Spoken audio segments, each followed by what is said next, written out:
Good morning.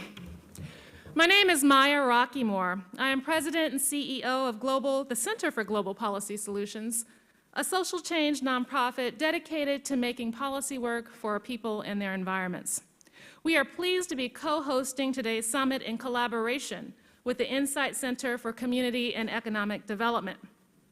It is my delight to welcome those of you in the room and those watching on the internet to the 2014 Color of Wealth Summit themed Shared Prosperity for All, the policy imperative for closing the racial wealth gap. And the idea of shared prosperity is really what this is all about. It's not a secret that people of color were largely excluded from the formal U.S. economy up until the second half of the 20th century, and that policies continue to permit market discrimination today. This week, my organization had the privilege of releasing a report entitled Beyond Broke: Why the Racial Wealth Gap is Important for National Economic Security, in partnership with the Research Network for Racial and Ethnic Inequality at Duke University, and with researchers from the Carolina Population Center at the University of North Carolina, Chapel Hill, and the Milano Graduate School of International Affairs, Management, and Urban Policy at the New School. Our report found that the average African American and Latino households still only own 6 and 7 cents respectively for every dollar in wealth held by the average white family. And that's only an increase of a penny since 2009. And the average liquid wealth of whites is now over 100 times that of African Americans and more than 65 times that of Latinos. Furthermore, Latinos and Asian Pacific Americans lost the most net worth in the immediate aftermath of the Great Recession and are nowhere near recovering their wealth.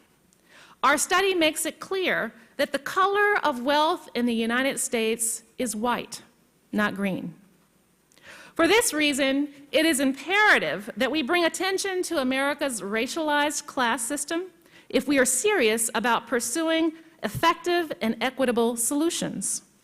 For discussing economic data as if all racial and ethnic groups are equally positioned in society only hides the inconvenient truth of racial and ethnic wealth inequality and will retard efforts to pursue targeted solutions for closing the gap. So why are we here on Capitol Hill? Well, it's simple. Discriminatory policies created the racial wealth gap, and targeted policy solutions will be needed to help close it. Given the anticipated growth of racial and ethnic groups over the next few decades, we ignore the racial wealth gap at our nation's economic peril.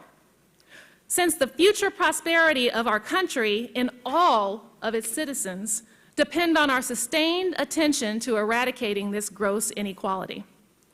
For those of you who may ask, what is asset building? I would like to call your attention to the screen, to the asset house. This is an easy way for understanding the range of public and private assets that are important for the economic security of families. Although many people think of assets as value-bearing possessions that are accrued by the merit of individuals without societal help, in reality, asset building for individuals rests on top of a host of public policies and programs that facilitate their accumulation, maintenance, and protection. The asset house includes 4 component parts: a foundation, a first floor, an upper floor, and a roof, which are each integrally connected to the other. First is the foundation, which is represented by broad societal assets that include citizenship, and can I say that again, citizenship? Enfranchisement, can I say that again, voting? And public education, social insurance programs such as Social Security, Medicare, and unemployment insurance. These foundational assets either ensure individual rights and/or protect both individuals and society against risks that can threaten the social order. The first floor of the asset house comprises policies that facilitate asset accumulation. Policies such as retirement savings incentives, incentives to promote post-secondary educational attainment, subsidies to encourage business development, and subsidies to encourage home ownership, among other policies.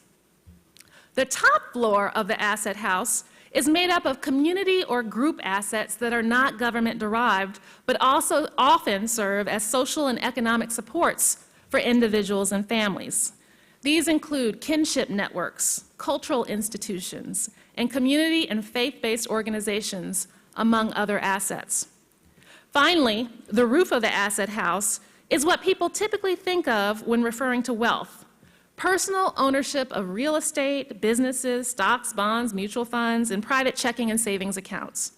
It is important to know that personal asset accumulation at the roof of the asset house is almost impossible to obtain without the enabling factors afforded by the assets in the levels below. So in closing, I would like to extend my sincere thanks to the Congressional Black Caucus, Congressional Hispanic Caucus, and Congressional Asian Pacific American Caucus for working with us to bring this event to you today.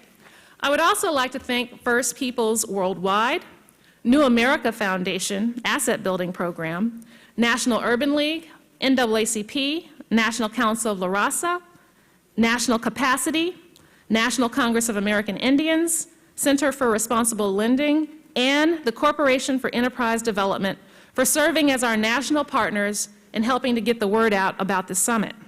Finally, I would like to take a time to thank the staff at the Center for Global Policy Solutions, for those in the room, wave, for their tireless efforts to put together a quality event, and the team at the Fraser Group for their fantastic communications work.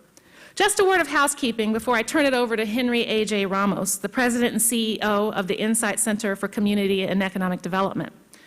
Please note that this event is being live cast on the internet at www.globalpolicysolutions.org/Color of Wealth Summit.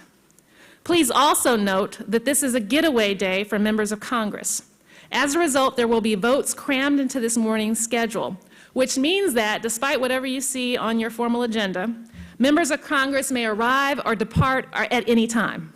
So we will have to be flexible in accommodating their schedules, including possibly temporarily suspending panel conversations to accommodate the arrival of a member of Congress. Finally, we welcome your participation in today's summit in a variety of ways.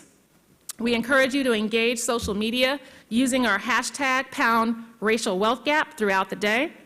We will display the social media handles of the panelists so that you can quote or engage them as well. During the panel discussions, we also encourage you to submit questions.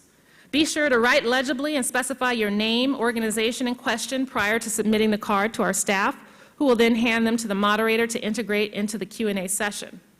With that, my most sincere and hearty welcome to Henry A.J. Ramos.